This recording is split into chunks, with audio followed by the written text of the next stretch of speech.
Seneca on happiness. Historical context. The enduring quest for happiness spans the annals of human history. It transcends generations and civilizations. Ancient Greek philosophers like Socrates and Aristotle held a distinct understanding of happiness.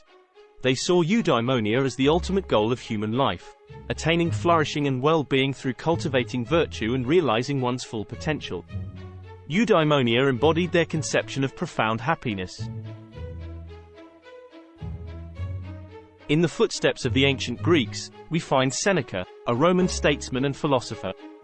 Seneca affirmed the Greek belief that eudaimonia is not achieved through external circumstances but through nurturing of internal virtues and moral excellence. Seneca's tumultuous life included rising to the top of Roman politics, and becoming the Emperor Nero's chief advisor. Eventually, he was accused of conspiring against Nero and compelled to commit suicide in 65 CE.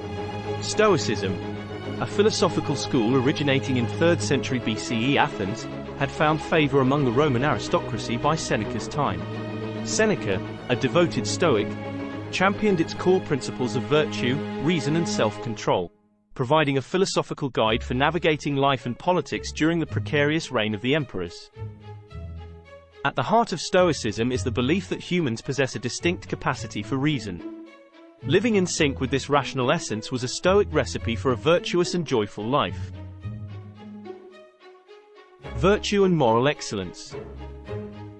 In On Happiness, Seneca reiterates a central Stoic principle.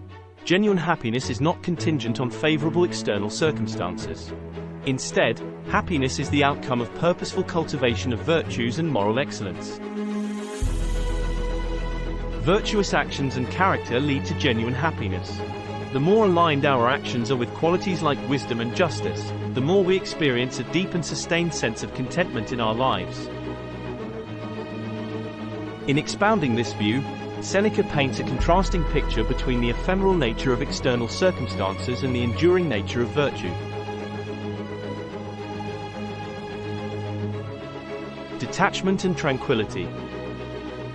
The Stoics believed that external circumstances are beyond our control, and are therefore unreliable sources of happiness. They taught, adopt an indifferent attitude towards external fortunes, be they favorable or unfavorable. The true victory lies in mastering our responses to external events and maintaining inner tranquility whatever life brings. Consider a person whose happiness is entirely dependent on their job. When they lose their job, their world shatters, and happiness slips away like sand through their fingers. In contrast, another person finds their happiness within, nurturing it through their inner virtues. Even when they face setbacks, like losing a job, they still possess a reservoir of joy.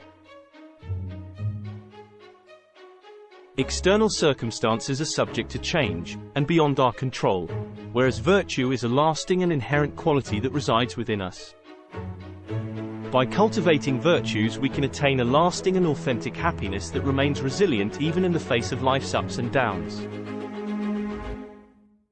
The role of external goods.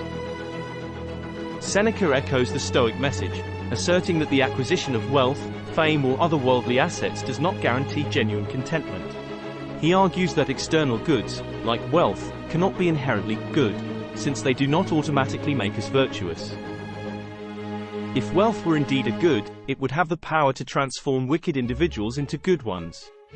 But look around and we find plenty of wealthy individuals who aren't morally upright. Consider the business magnate who amasses enormous riches through schemes and exploitation. Despite their immense wealth, they engage in unethical practices, exploiting workers and manipulating markets. Their wealth hasn't transformed them into a virtuous person. Rather, it has amplified their vices. According to Seneca, the wise person sees that true fulfillment stems from inner virtues, transcending the allure of external riches. In contrast, the fool sees wealth as everything, allowing themselves to become accustomed to it and cling to it as a permanent guarantee of security and contentment. They build a false sense of security around their wealth, believing it is invincible. However, this foundation is fragile, easily shaken by unforeseen financial crises, market downturns, or life events such as a marriage breakdown, a debilitating health condition, or death.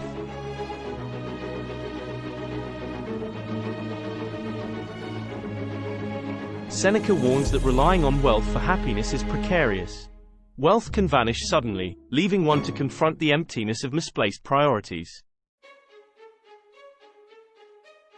Likewise, consider a famous celebrity, adored by millions. However, behind the scenes, they engage in destructive behaviors, substance abuse and mistreatment of others. Their fame and material possessions haven't rendered them virtuous or happy. Instead, these external trappings have obscured and intensified their inner turmoil. While external goods may have their uses and advantages, they should not be the primary focus or measure of one's happiness. Moral integrity and character. Seneca cautions about the consequences of compromising morals for short-term benefits. He emphasizes that such compromises not only affect the immediate outcome but also erode our character over time. Imagine the cheating spouse who spends from the joint account without their partner's knowledge. Each lie corrodes their character, transforming love into deception, trust into doubt.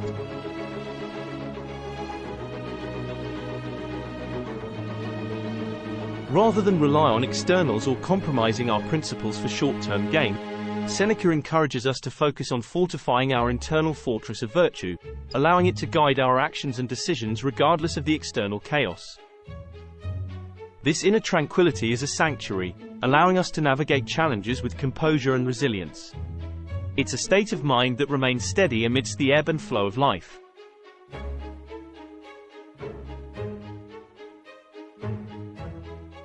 Not following the crowd.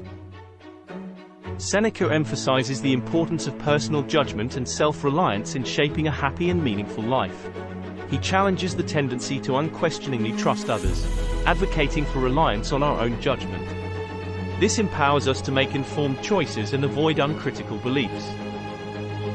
Suppressing our individuality to conform to societal norms corrodes self-esteem and engenders inner turmoil. Seneca preaches Stoic values: independent thinking, personal judgment and virtue over conformity. Resisting the herd mentality fosters resilience and wisdom. Self-examination and self-improvement. Seneca advocates for self-reflection so we can identify areas for growth, rectify vices and align our behavior with virtuous principles. He encourages gradual growth and finding joy in overcoming flaws. Rather than striving for instant perfection, he preaches ongoing efforts to reduce vices, recognizing that progress, even if not perfection, is deeply fulfilling. Seneca challenges us to aspire to greater moral achievements, and embrace the transformative power of introspection and self-improvement for a happier life. Conclusion. Seneca's philosophy, rooted in Stoic principles, offers a profound alternative to prevailing notions of happiness in modern society. He promotes finding contentment through virtues, opposing popular external and materialistic concepts of happiness. In a world driven by instant gratification and societal pressures, Seneca offers timeless wisdom that encourages us to look inward, cultivate our character, and live in accordance with our values. Embracing virtue and independent thinking guides us through life with integrity and resilience. It transcends momentary pleasures, shaping a purposeful and authentic existence.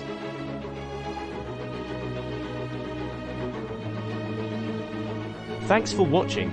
Find more purpose at purposeperceived.com.